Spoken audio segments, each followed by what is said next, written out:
So last week we had a look at painting textiles with fabrics, and that was my demo from last week, just a fairly plain piece of fabric.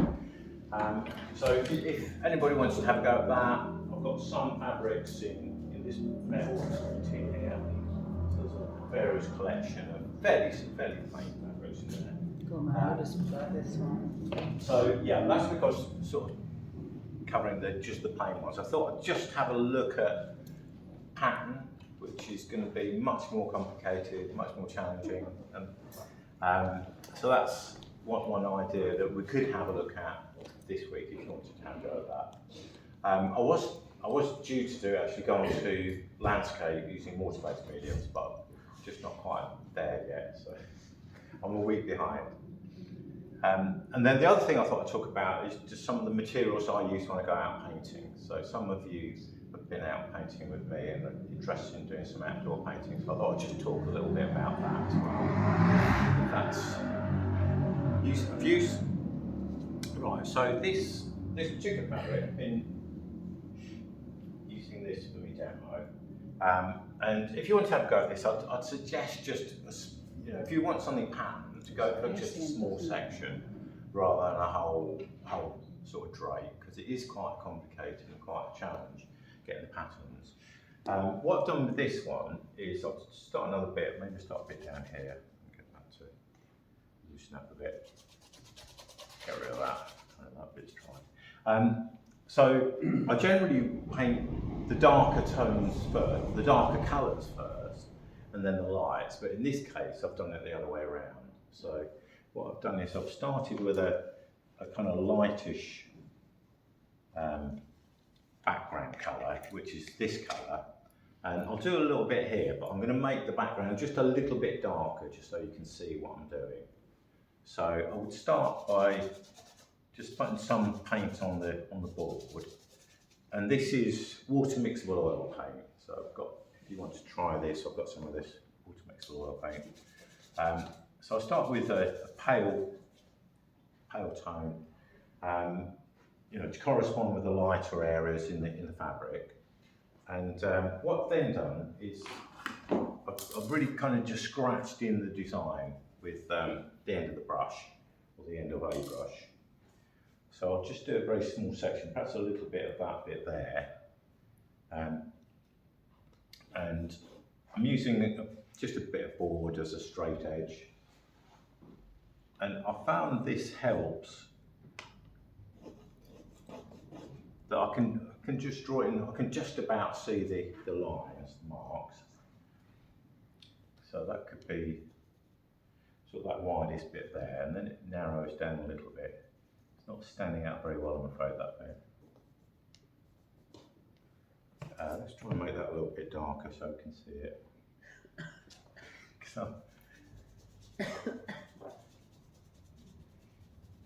Right, let's try that.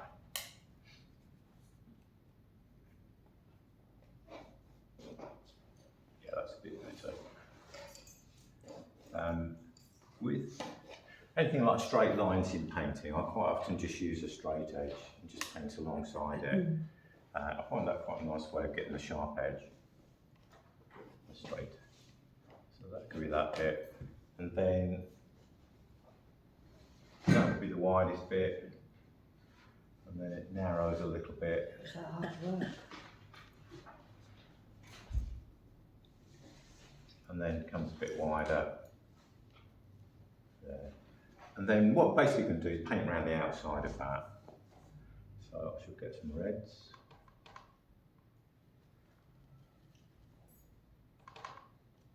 And just a tiny bit of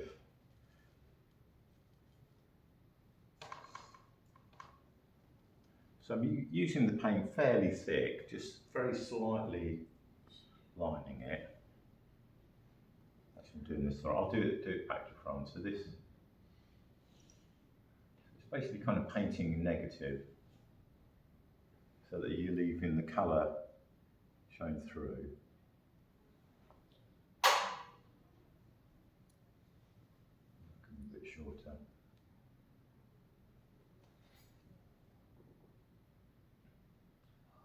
and you could do this with drawing or painting really. So drawing mediums, you could work in the same way.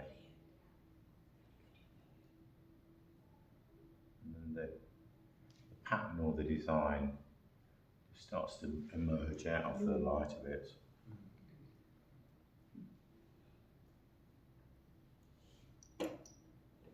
So I mean, this piece here, I found that quite an enjoyable piece to do.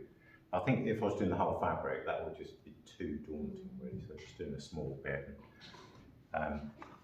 So it will bring something like that and just... Is it the reddy purple bit that's the raised bit, or not? Sorry? Which bit is the more raised? I'm doing it in, well it's supposed to be that bit, but I've done it wrong really. So but it does, it makes it look very textured. The way you're doing it does look very textured. hopefully, yeah.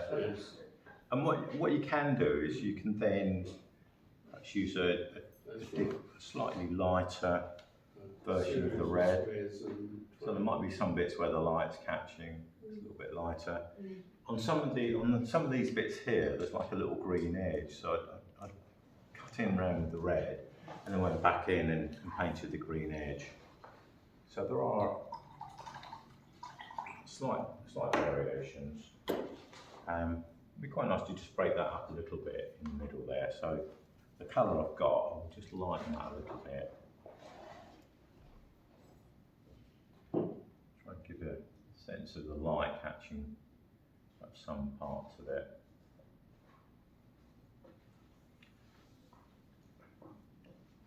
But I was thinking it's something I've probably not really gone into before that I think of, just painting negative shapes in negative really.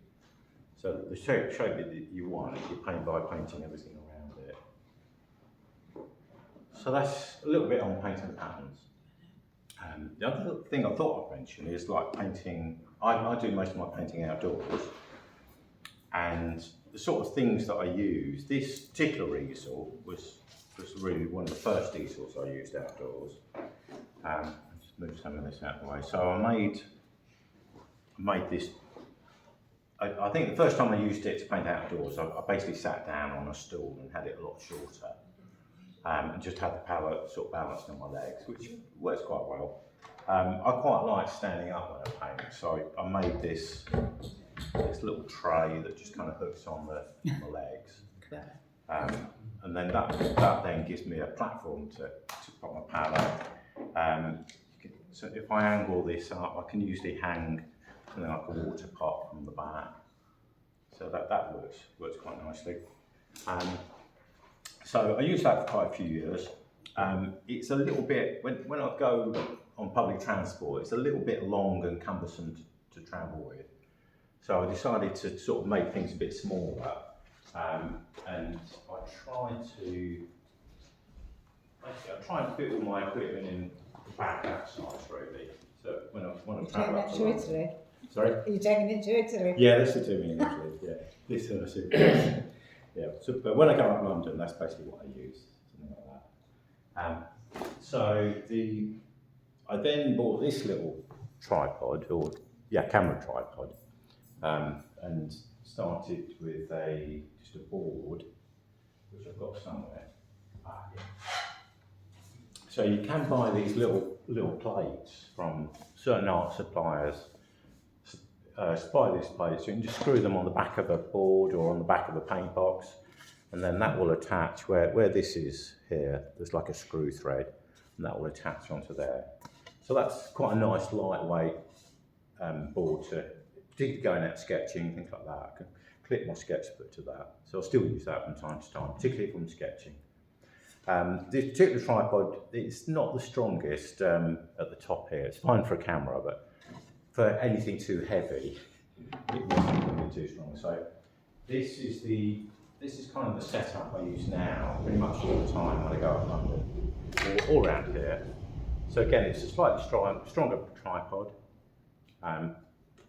This one's made of carbon fibre, and I made this little paint box I made. So that basically the paint box just kind of clips on. There's a little plate here that came with a tripod, and I took the camera screw out and screwed the plate to the box so that will now just kind of clips onto there. And then all of this will pack down into my rucksack. So that's basically the setup I take. I take, you know, a clip for a bit of rag, a couple of coffee pot lids that put solvents and oils in and things like that. Usually put some paint out here, and then I can kind of clip a board onto here. And basically that's what I take when I paint. The nice thing about this is, you know, that it's nice and, you know, everything's close to hand. I don't have to hold anything other than maybe 1 or 2 paintbrushes. And yeah, all the paint's all handy. The brushes, I usually have a little box. So